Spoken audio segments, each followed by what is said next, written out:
Hello, I'm Reverend Mike, and I'm here to answer your questions about religion. Today's subject is exceptions to the rules. Religion can teach wisdom, generosity, morality, but it is meant to teach tolerance as well. Too many people use religion as an excuse to hate. Some even claim that their hate comes from a place of love, but it doesn't. Some religious groups will even picket and protest, holding up signs that state that God hates a certain group of people and that they're going to hell.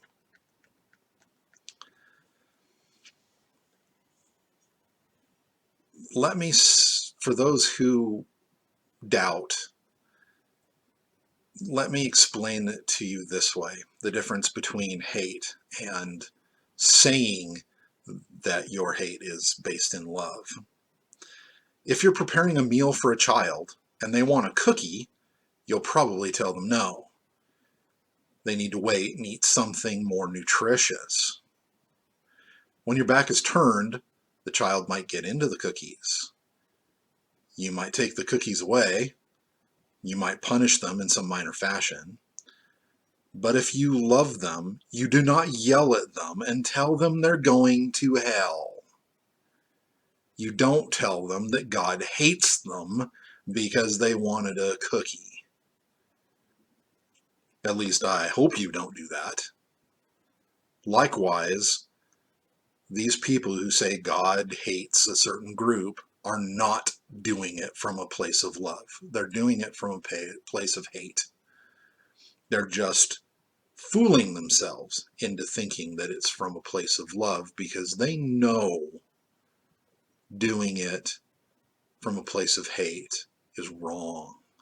So many people who embrace their religion, whether it's Christianity or Islam, Judaism, Buddhism,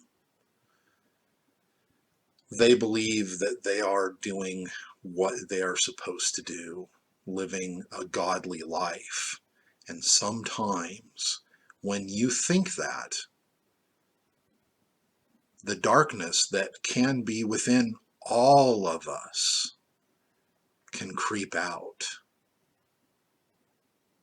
take you by surprise. You think you're living a godly life, but your hate permeates everything around you. You're intolerant because you're saved and they're not. Or at least they're not saved enough.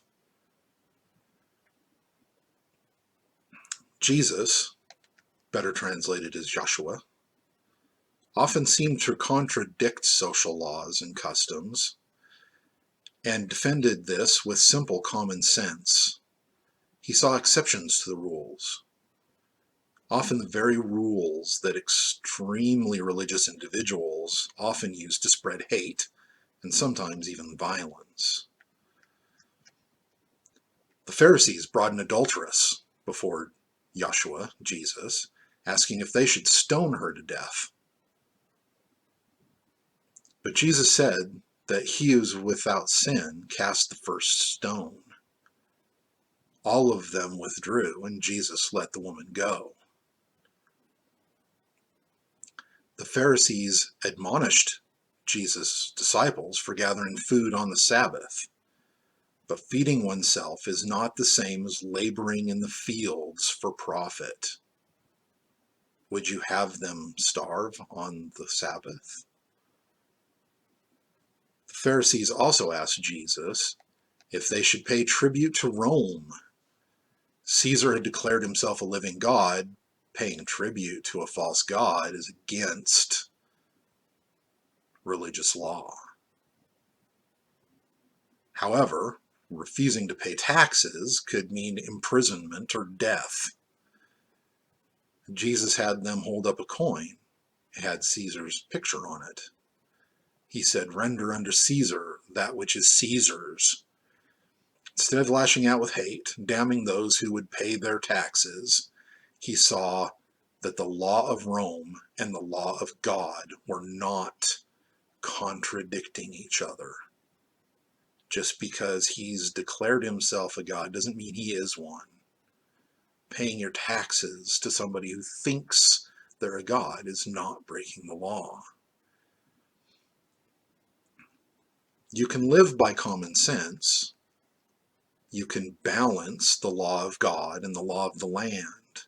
Instead of embracing anger and hate and judging those around you, give up all the judgmental attitudes.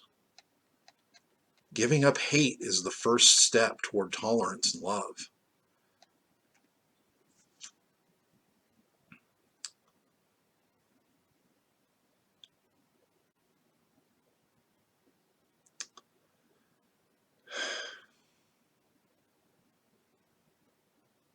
I feel like I have to say something more than that. It's not enough.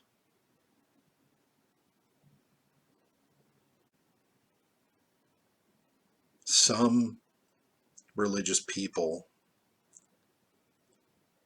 who believe their religion is the right one, they become very intolerant. Some to other religions, some to ethnic groups, some to people of sexual orientations that they don't understand. They find it easier to hate them. They teach bigotry. And unfortunately, that bigotry, that intolerance, that turns to hatred. And eventually that hatred turns into extremist behavior. And when you become an extremist, it doesn't take that much of a step to turn to violence. And that's just not acceptable. That's not what religion is. Religion is about love, about helping people, protecting people. Even if you don't agree with them, even if their behaviors seem to go against what's in your religious text, whether it's the Bible or the Quran or the Torah.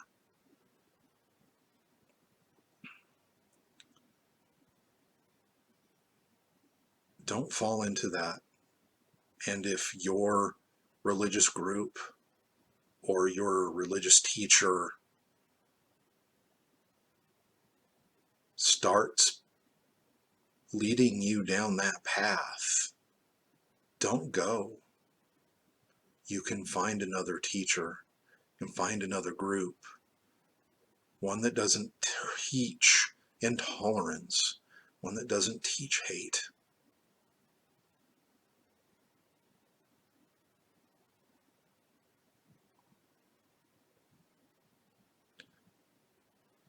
Thank you for watching this video.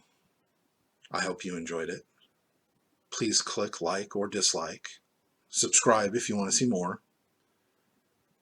Feel free to comment or ask a question in the comment section below. Your questions might even become the subject of future videos. Have a good night. Be good to each other. We're all in this together.